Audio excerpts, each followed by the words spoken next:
sit back and collect gold. Yo guys, what is going on?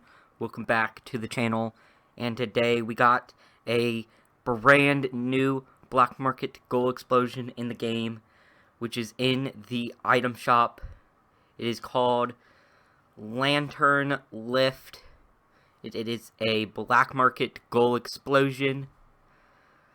So that's what it looks like. So lanterns.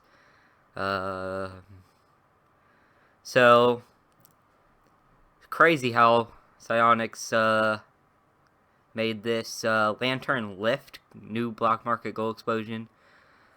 It's in here for 2 days, so if you want to cop this, you can for 2,000 credits, but if not, you don't have to. I don't think I'm going to purchase this because I don't really like the concept of like the lanterns and stuff, but it's your choice. But I wanted to let you guys know that there is a brand new black market gold explosion called Lantern Lift in the item shop.